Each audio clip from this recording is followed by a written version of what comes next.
नमस्कार, मैं सरला रावत सा और आप देख रहे हैं पब्लिक एक्सप्रेस न्यूज। स्वागत है आप सभी का। आम आदमी पार्टी के विधायक और दिल्ली वक्फ बोर्ड के अध्यक्ष अमानतुल्लाह खान ने वक्फ संशोधन विधेयक 2025 को लेकर अब चुनौती दे दी है और सुप्रीम कोर्ट पहुंच गए हैं।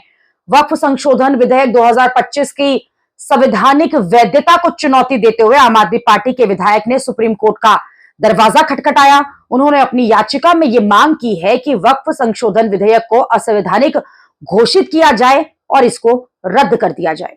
याचिका में कहा गया है कि यह विधेयक संविधान के अनुच्छेद 14, 15, 21, 25, 26, 29, 30 और 301 के तहत निहित मौलिक अधिकारों का उल्लंघन करता है। यह मुसलमानों की धार्मिक और सांस्कृतिक स्वतंत्रता को कम करता है, मनमाने ढंग की कार्यकारी हस्तक्षेप इजाजत देता है और अपने धार्मिक व धर्मार्थ संस्थाओं का प्रबंधन करने के अल्पसंख्यकों के अधिकारों को कमजोर करता है।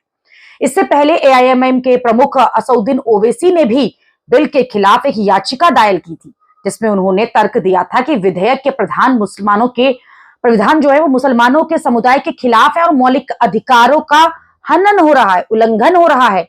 वक्फ संशोधन बिल के दोनों सदनों में पास होने के बाद लगातार एआईएमआईएम और जिस तरह से अब अमानतुल्लाह खान लगातार कोर्ट पहुंच रहे हैं और इसकी वैधता को सुप्रीम कोर्ट में चुनौती दे रहे हैं। दूसरी तरफ कांग्रेस के सांसद मोहम्मद जावेद भी जो हैं लगातार ये कह रहे हैं कि किस तरह से मुस्लिम धर्म पर ये हावी किया जा रहा है। उन्होंने भी एक याचिका लगाई है जिसमें कहा है कि विधेयक जो है संवैधानिक प्रावधानों का उल्लंघन कर रहा है।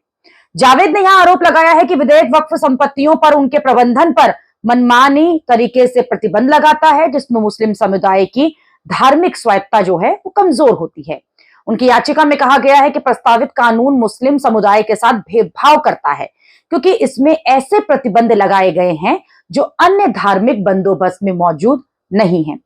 वहीं दूसरी तरफ आपको बता दें कि कांग्रेस संसदीय दल यानी कि सीपीपी के प्रमुख सोनिया गांधी ने भी सरकार पर वक्फ संशोधन को लेकर मनमाने ढंग से पारित करने के आरोप लगाए हैं। सोनिया गांधी ने तो ये कहा है कि यह विधेयक संविधान पर सरेआम हमला है, समाज को स्थायी ध्रुवीकरण की स्थिति में बनाए रखने की भारतीय जनता पार्टी की सोची समझी रणनीति का हिस्सा है। वहीं लोकसभा अध्यक्ष ओम बिरला ने सोनिया गांधी को जवाब दिया है। उन्होंने बिना नाम लिए हुए कहा कि वक्फ विधेयक पर वरिष्ठ सदस्य द्वारा टिप्पणी दुर्भाग्यपूर्ण है और संसदीय मर्यादा का अनुरूप नहीं है। जहां एक तरफ बीजेपी ये डंका पीट रही है कि मुसलमानों की भलाई के लिए, अल्पसंख्यकों की भलाई के लिए, गरीबों की भलाई के लिए इस विधेयक को लाया गया, पारित कराया गया। वहीं दूसरी तरफ विपक्ष और कई लोग जो इसका विरोध कर रहे हैं वो ये कह रहे हैं कि जानबूझकर धर्म पर हावी होने के लिए और खास तौर पर मुस्लिम धर्म पर हावी होने के लिए बीजेपी का एजेंडा था जो वो लंबे समय से चला रहे थे। अब इसे मनमानी ढंग से